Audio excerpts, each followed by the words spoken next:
دو دوست ہوتے ہیں، ایک کا نام ادریس اور دوسرے کا عبد الرحمن۔ ادریس پیدائشی مسلمان ہے جبکہ عبد الرحمن ایک نو مسلم۔ ایک دفعہ دونوں نماز ادا کرنے مسجد جاتے ہیں۔ ادریس جلد نماز ختم کر کے مسجد سے باہر آ کے عبد الرحمن کا انتظار کرنے لگتا ہے۔ کچھ دیر بعد عبد الرحمن مسجد سے باہر آتا ہے اور آ کر ادریس سے کہتا ہے کہ یار تم تو کتنے خوش نصیب ہو کہ تم بچپن سے مسلمان ہو، تم کتنے آرام سے اور آسانی کے ساتھ اللہ کی طرف دھیان لگا لیتے ہوگے اور نماز میں خود کو اس کے حضور کھڑا ہونے کا احساس پا لیتے ہوگے۔ مجھے تو بہت دیر لگی خود پر وہ احساس طاری کرتے ہوئے اور اس چیز کو محسوس کرتے ہوئے کہ میں اللہ کے حضور کھڑا ہوں اور وہ میری گفتگو سن رہا ہے اور میں اس کی عبادت کر رہا ہوں۔ آقا جی صلی اللہ علیہ وسلم کے پاس ایک مرتبہ ایک شخص آیا اور اس نے آ کے آپ سے پوچھا کہ یا رسول اللہ صلی اللہ علیہ وسلم احسان کیا ہے؟ آپ صلی اللہ علیہ وسلم نے فرمایا احسان یہ ہے کہ تم اللہ کی عبادت اس طرح کرو گویا تم اسے دیکھ رہے ہو۔ اگر یہ درجہ نہ حاصل ہو تو پھر یہ تو سمجھو کہ وہ تم کو دیکھ رہا ہے۔ ذرا سوچئے۔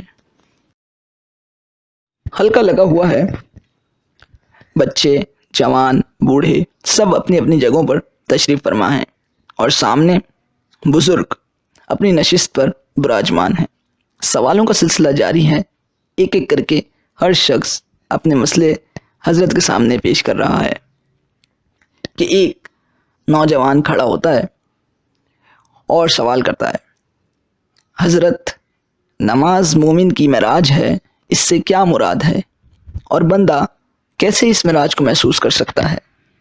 بزرگ ایک بھرپور مسکراہٹ کے ساتھ فرماتے ہیں بیٹا نماز وہ واحد عبادت ہے جو اللہ نے اپنے بندوں کو معراج پر عطا کیا، اسی وجہ سے اس کو مومن کی معراج کہا جاتا ہے۔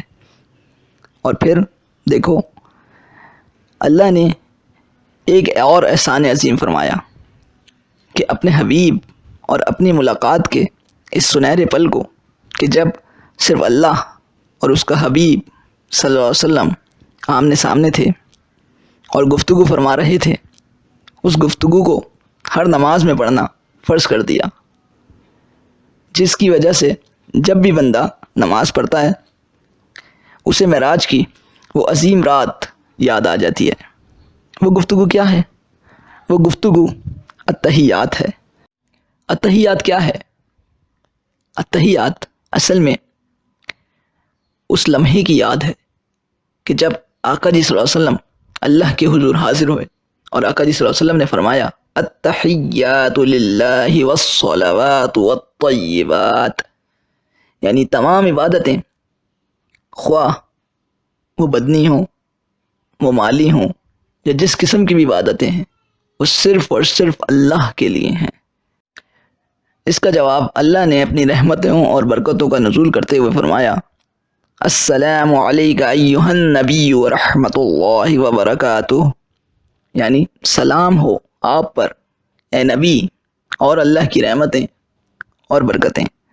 اس سلام کا جواب کسی عام سلام کے جواب کی طرح وعلیکم السلام نہیں تھا، کیونکہ وعلیکم السلام جب ہم کہتے ہیں تو ہم سامنے والے کو اللہ کی رحمت اور اس کی برکت اور اس کی سلامتی کی دعا دیتے ہیں، جبکہ اللہ تو خود ہی ایک رحمت، ایک برکت اور ایک سلامتی ہے، تو اللہ کو وعلیکم السلام نہیں کہا جا سکتا۔